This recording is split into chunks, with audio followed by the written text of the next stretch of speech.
Hey, what's up everybody? It's Grace and welcome back to my channel, and today's video is going to be a college orientation advice, and this is just stuff that I think worked for me when I went to orientation and that can maybe help y'all have a better experience at your college orientation.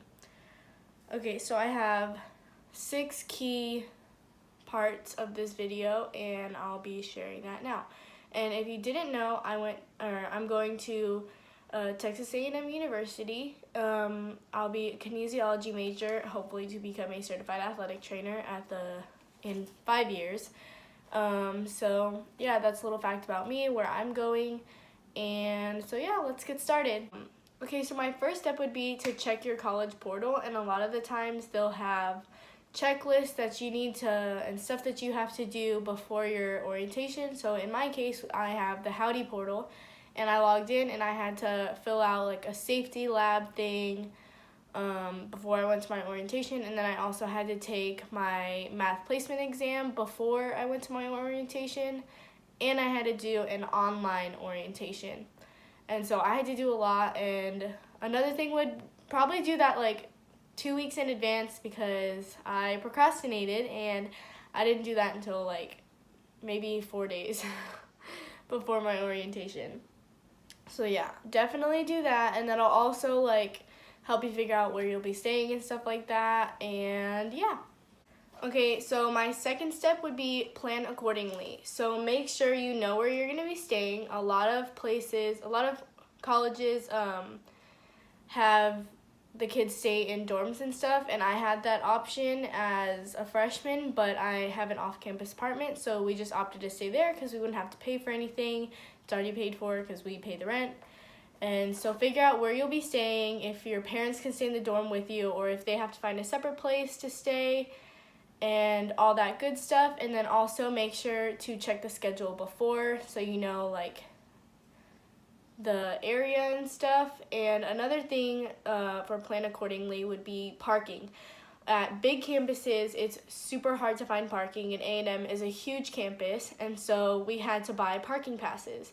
And they had a $10 one, which is really far, and a $30 one, which is right there. So I definitely advise you to just pay that extra money if you can to get the close parking garage or parking lot, whatever, because it's so worth it. Like when you're walking out in the heat or whatever, doing all these lectures and stuff, you don't want to have to be walking super far. It's just so nice to have it conveniently there.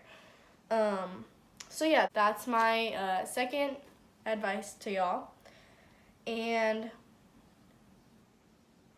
okay, the third step would be don't skip welcome events. These are crucial. It helps you get more comfortable in your environment, because I know you're going, or at least I was nervous going in there. I didn't know how it was going to be. So definitely don't skip welcome events. It just helps you get more comfortable with where you're at. And it also helps you become more informed about what's going to go on throughout the day and the whole orientation.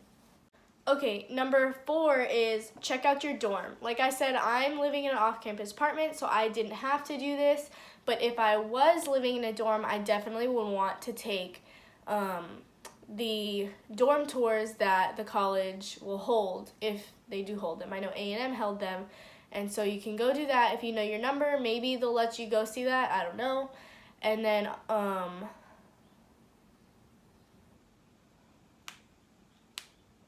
and also try to take campus tours on your downtime, or if you know your classes already, try to walk around to your buildings and stuff like that, so you have a feel of where everything's at.